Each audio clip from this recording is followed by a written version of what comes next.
Chapter 48. Wild West Wrestling. Back in April of 1987, Bill Watts sold his Universal Wrestling Federation to Jimmy Crockett. A lot of people were shocked by the deal, including me, but it put a slightly different perspective on what had gone down just 1 year earlier.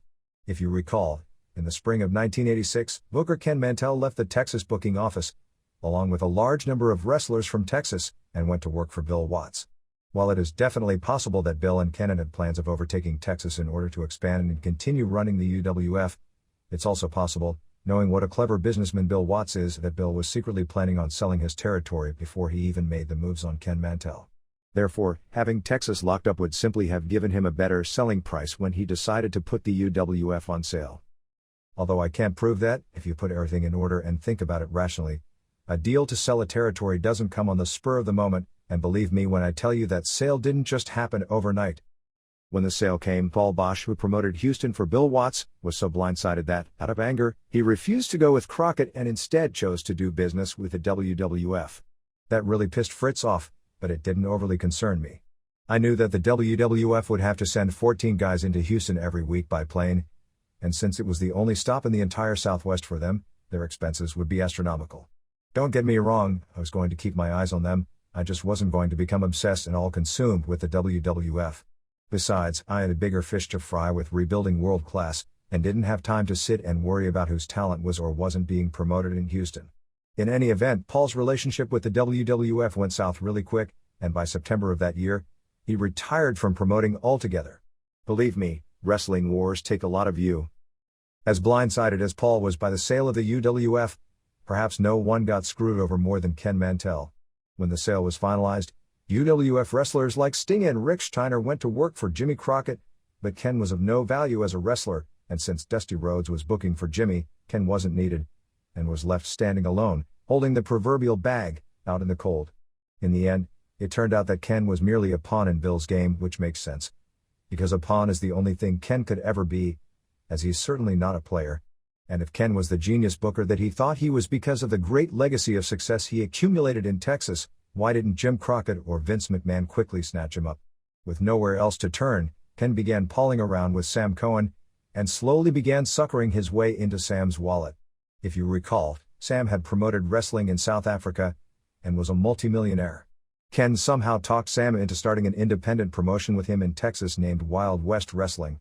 However, since Ken had no money, Sam had to finance everything, the talent, the TV, and the buildings. One of Wild West's biggest stars was Lance Von Erich. By Ken Mantell booking him, it gave his promotion what many people thought was an authentic Von Erich. I immediately went on TV and announced that Lance Von Erich wasn't a Von Erich at all. That I asked Fritz, Kevin, and Kerry to go out on interviews and admit that Lance wasn't a Von Erich. Fritz didn't want to do it because they would be contradicting themselves, but I insisted it had to be done, and we buried Lance right then and there, returning some credibility to the Von Erich name. I'm proud to say that I outed Lance Von Erich, and I enjoyed doing it. And the fans enjoyed it too? I know, because they told me so.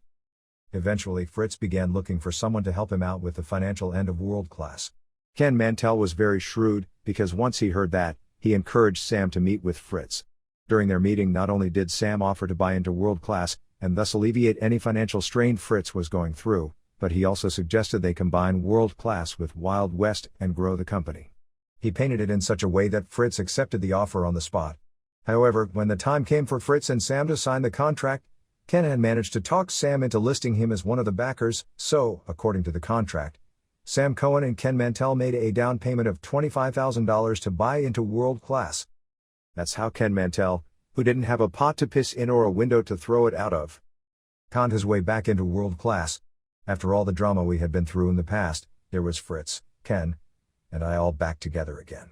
And you thought politics made strange bedfellows. I know it sounds crazy that Fritz would allow Ken anywhere near World Class after the way he left in 1986. But look at it from Fritz's point of view, he had lost 3 children, and was at a low ebb emotionally. Before someone goes through an awful situation, they always think, it can't happen to me. However, once something does happen, they start thinking, what's going to happen to me next? That was Fritz's mindset, and he was so broken-hearted by 1987 that wrestling was no longer a priority for him. Besides, Fritz wouldn't have to see Ken that much. Fritz was never at the office, and was not as hands-on as you might think. Fritz also never considered Ken in his league or on his level, and he never saw him as a threat, realizing that the worst thing Ken could do to him he had already done. When Fritz first came to me and told me that Ken Mantell was buying into World Class, he assured me that it wouldn't affect my position, but I knew that with Ken back, this time as an owner my time was up.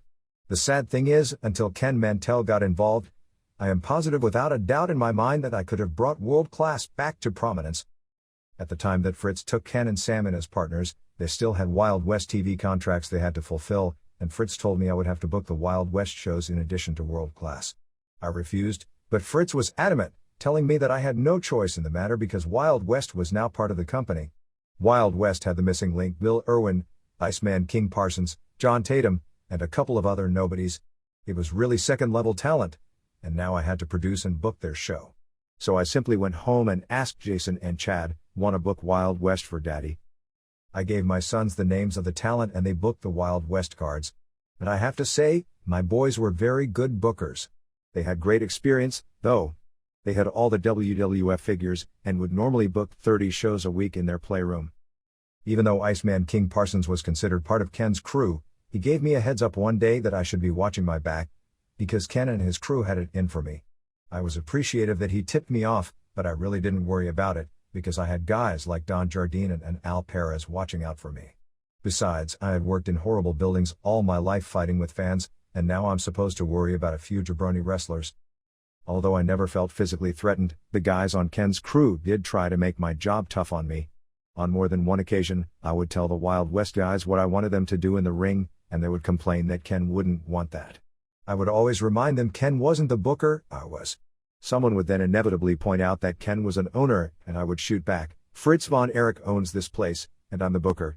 You'll do what I want or you can leave." Even though Ken was technically an owner, he was not my superior at all, and had nothing to say about the day-to-day operations in World Class. That would be like saying that Hiro Matsuda, Jack Briscoe, or Buddy Colt had something to say to Dusty Rhodes when he booked Florida simply because they owned a piece of the office. The wrestling business didn't work that way.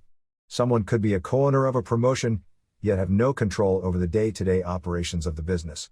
Ken did make one contribution to World Class, though, and that was in putting Terry Gordy and Buddy Roberts together with Iceman King Parsons and calling them the new Fabulous Freebirds. Of course, Terry, Buddy, and Michael Hayes were the original Freebirds, and you can never make an original better. The whole thing was not thought out, but Ken was desperately trying to get someone over so that he wouldn't have to worry about me and my crew. The new Fabulous Freebirds was a sham, and it was ideas like that which accelerated the death of World Class. Another idea that Ken Mantell came up with was for Fritz to have a heart attack on our Christmas night show at the Reunion Arena. As soon as I heard that, I told Fritz and Ken that it was the worst possible thing to do. Enough tragedy already. We don't need another traumatic event in World Class, because all it's going to do is turn people off.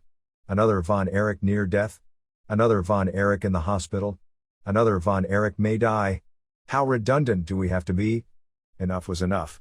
I was trying to stay away from that kind of stuff, and wanted World Class Championship Wrestling to be a family show again. I knew it wasn't going to be the adventures of Ozzy and Harriet, but I wanted to capture that familial atmosphere one more time.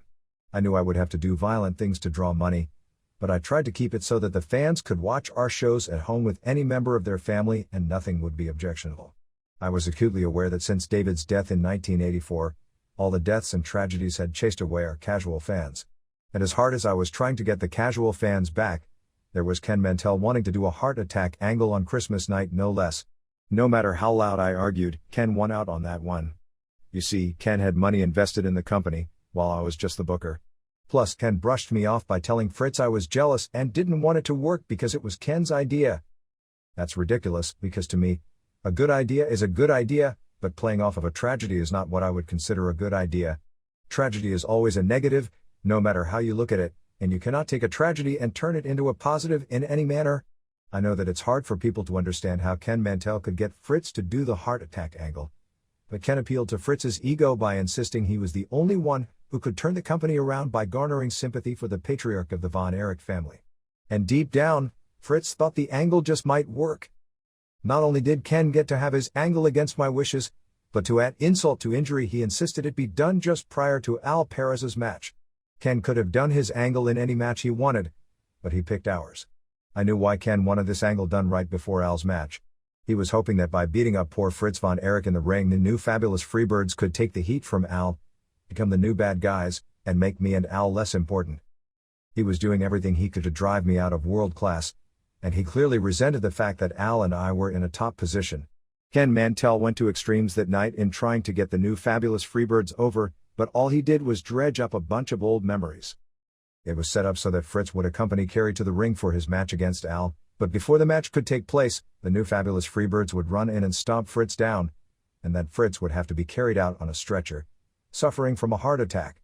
If you watch a tape of the angle, you'll see Al standing in the corner of the ring, and me standing there with my back against Al's chest. We stayed completely out of it. It was awful, and I was ashamed to be in the ring when it was taking place. All I could do was keep me and Al out of it, and I hope the fans appreciate that we conducted ourselves the way we did. The worst thing of all was that Ken Mantell devised a scheme in which he planted 5 people around the territory, a couple in Fort Worth and a few in Dallas, to call the TV news stations wanting to know how Fritz was doing, hoping that they would jump on another von Erich tragedy and rush their news cameras to the hospital. He hoped it would spark the business and make people want to pay to see the new fabulous Freebirds get beat up, but it didn't work, and it failed miserably. Even the media knew that this was something that happened in a wrestling situation, and it was promotional rather than true. It hurt all around, and was yet another ill-advised move on Ken Mantell's part. Dewey Robertson, aka a missing link, was in world class at the time. He got in when Ken Mantell flooded my talent pool with all his shit from Wild West. The missing link was never a big star or a dominant figure in wrestling, and was nothing more than a mid-card guy. He was delusional about his image and his success, though, and acted as if he was in the same league as the Spoiler, Bruiser Brody, the Great Kabuki, and Dusty Rhodes. But he was only kidding himself. He was 45 when he came up with the missing link gimmick because he couldn't get booked anywhere, and he had been wrestling for well over 20 years prior to that. I mean, who ever heard of Dewey Robertson? In any event, I started having a lot of problems with the missing link. He has since stated that our problems stemmed from me being offended by his lifestyle. Now, I had a lot of guys who worked for me over the years, and while I can't say I approved of the way each and every one of them conducted their personal lives, the only time I would get upset was if their various peccadillos came into the public eye, or they brought their issues into my dressing room and it affected business. I'll cop to that. Otherwise, I couldn't have cared less how the guys on my crew lived. Personally, I didn't like when guys were whoremongers and cheated on their wives, but I never said anything unless it was a good friend of mine and I cared about his family. Then I would call them off to the side, sit them down, and talk to them about their lifestyle. However, I never considered the missing link one of my guys, so not for 1 second did I ever judge him because he lived in a nudist colony. I didn't care what the missing link did on his own time as long as he showed up straight, stayed out of the public eye, and did his job. The only reason he and I started having problems was because he was a complete jerk. Everybody loves Bronco Lubitsch, but I heard that the missing link kept messing with him. One time I actually heard the link tell Bronco that he should retire, so I called Dewey over to the side to straighten him out and to make it clear that he was not to address Bronco in a disrespectful manner. "You're not so tough," the link sneered. "What if I punch you in the face?" I wasn't about to be intimidated by the missing link, so I got right in his face and challenged, "Just try it." Of course, he didn't make a move. At first, I couldn't understand his anger towards me. I was his booker, employer, and immediate supervisor, and there was no reason for him to resent me so vehemently. It wasn't as if I was trying to kill or harm his gimmick, even though I never cared for it. A couple of days later we were in the Sportatorium, and the missing link was standing next to Kerry's wife. She was a blonde, and I heard him ask her, "Do your carpets match the drapes?" I was outraged, and told him, "The next time I hear you say anything out of line to anyone, you're out of here immediately. I will not tolerate that kind of behavior in world class." We were standing at the top of the stairs in the Sportatorium when I said that to him, so he threatened, "What if I just throw you down these steps?" Once again, I got in his face and said, "You don't even know who you're talking to. Don't ever think of messing with me." I was really upset about the way he spoke to Kerry's wife, but Don Jardine tried to smooth things out, saying, "He's good guy, and just has problems." Because of Don, I overlooked that incident. 4 days later we were in Garland, Texas, for a show, and I was in a back room going over the finishes with Ed Watt. Also in the room were Ken Mantell, Bronco Lubitsch, Sam Cohen, and Sean Simpson. The missing link quietly snuck into the room and, out of nowhere, attacked me on my right side. Remember, I'm blind on my right side because of the crash in Tampa. The missing link deliberately attacked me on my blind side because he didn't want to give me a fair chance to fight back. He really got me good, too. I fell off the chair I was on, and the next thing I knew, he was reaching over to pick me up. As he was attacking me, Bronco was the only one yelling, "Leave him alone." No one else in the room seemed to care. If you recall, ever since my days with Sam Casino in Chicago, I always carried a razor blade in my pocket. As I was on the ground and the Link was continuing his assault, I reached into my pocket, grabbed my razor blade, and started slashing the missing Link on his face and chest. When he finally realized what I was doing to him and turned around, everyone in the room was horrified. Their mouths dropped open. Then, when he saw himself in a mirror and realized how badly he was cut up, and how much he was bleeding, he lost it. He ran out the door and left the building. Ed Watt ran out in the hall as well, screaming, "Help! We have a big problem in here." When Ed did that, I quickly ran to the bathroom and flushed the razor blade down the toilet. The cops came busting through the door, but the Link was long gone, and they seemed to think it was all some sort of strange angle. Nothing came of it with the police, but if they ever found out what really happened, I would have been okay, because I had been attacked. As soon as the police left, I snatched Ken and dragged him into the shower, telling him, "If I find out that you had something to do with this, and I believe you did, I'm going to open you up like a melon. You better pray that I don't find out." I never did find out, but to this day I know in my heart that Ken was involved.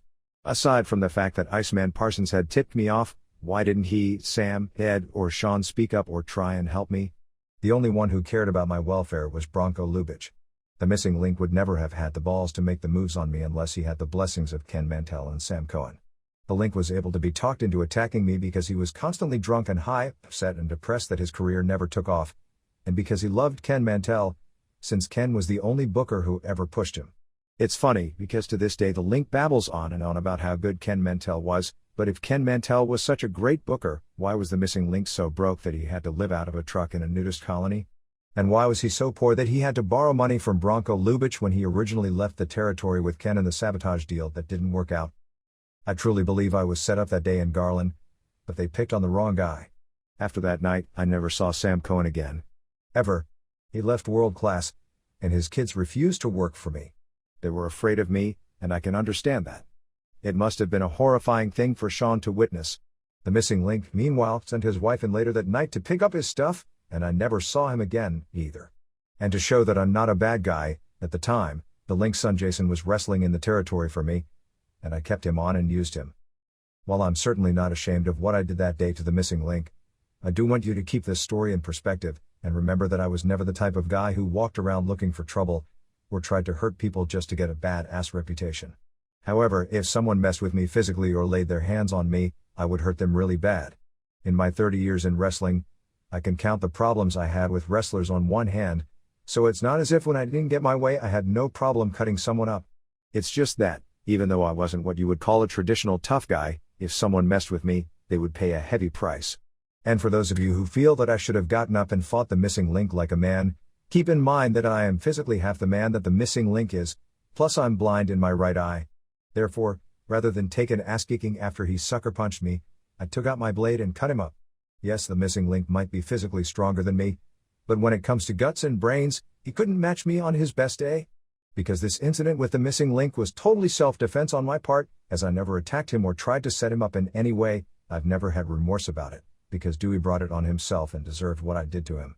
I'm glad I did it and I would do it again. The only difference is, I would cut him deeper.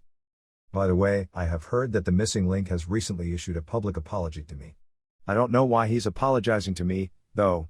He was told to hurt to me and failed miserably, to the point of coming out of it worse for the wear. So he should actually apologize to Ken Mantell and Sam Cohen, because they were the ones who thought he could do it. A couple of days after the missing Link incident, John Tatum came into my office with his half-assed tough guy face and told me he would like to try me on for size. I was sitting there behind my desk, so I just pulled my razor out and said, "If you want to mess with me, come on, because I will cut your throat." He trembled and backed out of the room, because he knew I would do it.